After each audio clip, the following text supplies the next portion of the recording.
Tehát magához a tekercshez szükségünk lesz 400 g karfiolra, 10 deka reszelt sajtra, ez lehet vegyesen füstölt sima is, egy pici petrezselyem zöldre, 2 tojásra, egy kis kanál borsra, egy fél kis kanál sóra, és körülbelül 3-4 evőkanál lisztre, majd meglátjuk, hogy mennyi fog kelleni. Töltelék pedig 250 g bacon megpirítva, 20 deka krémsajt, ez lehet tömlős sajt, mackósajt, mascarpone, 5 darab tojás lereszelve, megfőzve, 15 deka vaj, 10 deka reszelt sajt, egy kis kanál mustár és egy kis kanál só, bors és petrezselyem. Az első dolog az az, hogy lereszeljük a karfiolt a reszelő nagyobbik lyukán. Felapríthatjuk egyébként egy késes aprítóval is, de ha az nincs, akkor marad a reszelő. Hozzáadjuk a sajtot, a petrezselyem zöldet, a tojást, a sót, a borsot. Ezt összekeverjük, és utána megnézzük, mennyi lisztet fog még fölvenni.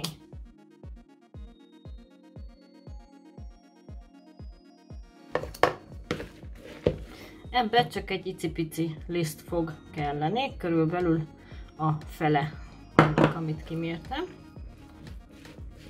És már bekapcsoltam a sütőt 180 fokra, és előkészítettem nem egy gáztepsit, attól egy kicsit kisebbet, arra fogom kiteríteni ezt a masszát.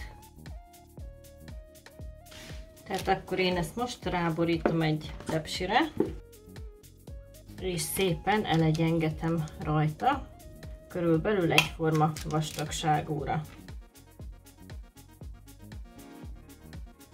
Ezt most körülbelül egy ilyen 10-15 percre betesszük a sütőbe sülni. Amíg a karfiol sül, elkészítjük a tölteléket. A vajat kikeverjük a sajtkrémmel, tojással, sajttal és a fűszerekkel.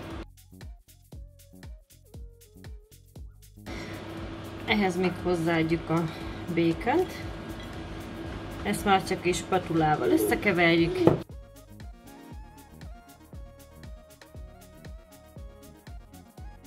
Ha kisült, átrakjuk egy másik sütőpapírra, és szépen lehúzzuk róla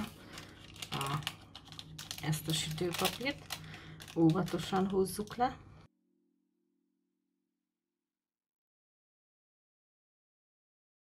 Amikor lehúztuk róla a sütőpapírt, jöhet bele a töltelék. Mire kisül ez a karfiolos alap, addigra a tölteléknek mindenképpen készen kell lennie.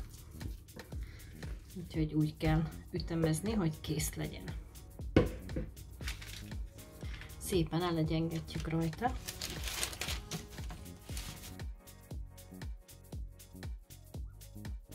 Ezután jöhet a virsli.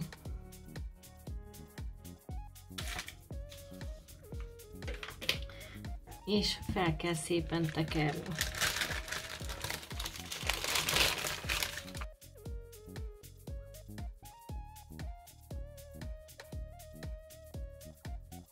Ha ez megvan, akkor betesszük a hűtőbe legalább 3 órára, hogy szépen kidermedjen.